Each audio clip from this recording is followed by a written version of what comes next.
everyone, it's Amy here. Welcome back to my channel. I hope you're all doing really well. So today I have for you a graphic novel recommendation video. So basically graphic novels that I think are both beautiful in story and beautiful in the graphics. I'm really excited to show them to you, so let's jump in. First up we have Nimona by Noelle Stevenson. So this book is stunning. It has a very sweet story. It basically follows our main character Nimona as she wants to become the sidekick of the local villain of her area, who is this guy here.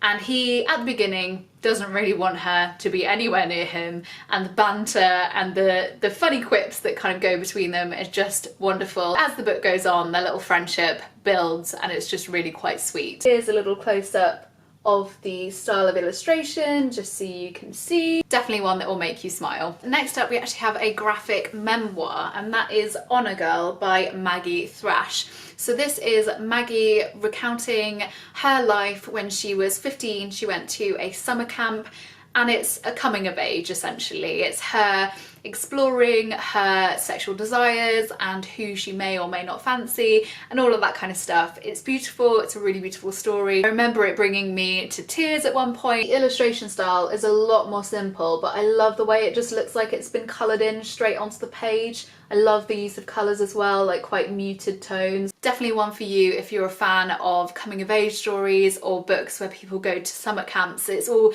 very like built around friendships and it's just really sweet. I really enjoyed this one. Next up is another one that I've mentioned recently, and that is Mooncakes by Wendy Zhu and Suzanne Walker. So this one is a fantasy graphic novel and it follows the main characters here on the front page. One of them is a witch, one of them is a werewolf. What I loved so much about this one was the diversity. So you've got characters that are queer, we've got non-binary characters, we've got someone who is deaf, we've got Asian characters. There's so much diversity, but diversity in a way that doesn't feel as if they've just been put in for the sake of being put in, if that makes sense. Like they just feel like a natural part of the story. One of the main characters at the beginning, they are non-binary and they encounter the parents of the other main character and they refer to them as a she, and they just politely correct them and say, oh no, I go by they now. I really love that, the way it was handled. I've not yet encountered books that do that so much with non-binary characters,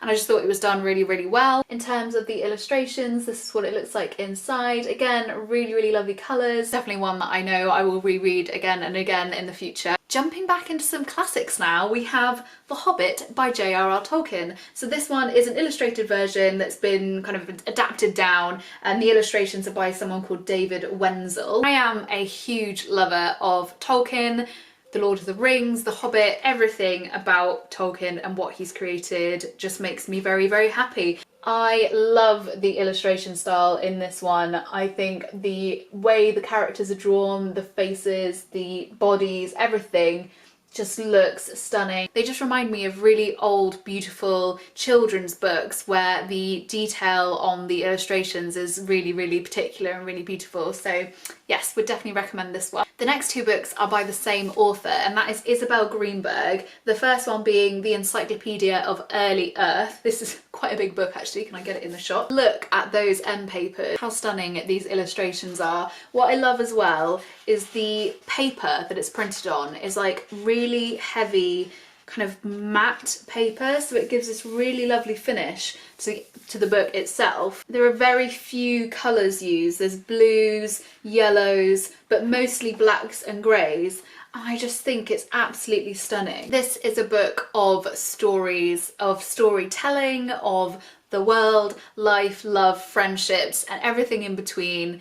It's just a really beautiful story, really quaint. Certainly one I would recommend along with the next book, which is The 100 Nights of Hero, also by Isabel Greenberg. Some beautiful end papers again. There are slightly more colours, some reds in this one as well, but again, it's not a huge colour palette, and it's these nice black kind of line drawings. From what I can remember, this one follows our main character who has overheard a conversation with her husband and his friend, and the friend has basically bet that he can seduce his wife and if he can, then he's going to have her for his own or something like that. But the wife and the maid overhears this bet and they make their own plan on how they can stop this from happening. It's very clever, it's very beautiful, again, full of lots of stories, love, loss, friendship, betrayal. There's also an LGBT storyline in there too. So all the good things I would highly recommend. And the final graphic novel I have to recommend is actually one that has no words inside,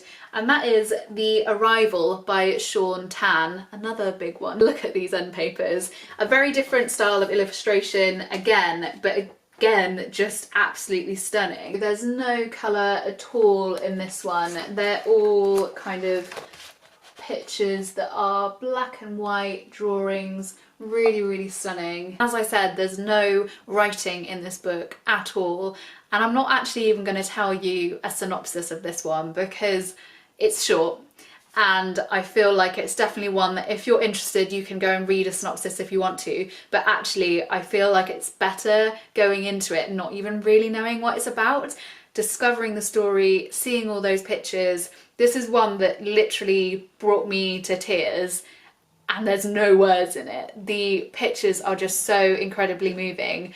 Definitely one that I would highly, highly recommend. Sean Tan is a fantastic artist, so I would definitely suggest you go and check out more of his stuff online. Just incredible. So there we are, those are my top most beautiful graphic novels. I would love to hear down below if you've read any of these. What would you recommend too? I'm always on the lookout for graphic novels like these ones here. If you think that you know of one that you think I would like, let me know in the comments. As always, I will leave links to everything I've mentioned today down below. I hope you're all having a fantastic day, and I will see you soon. Bye!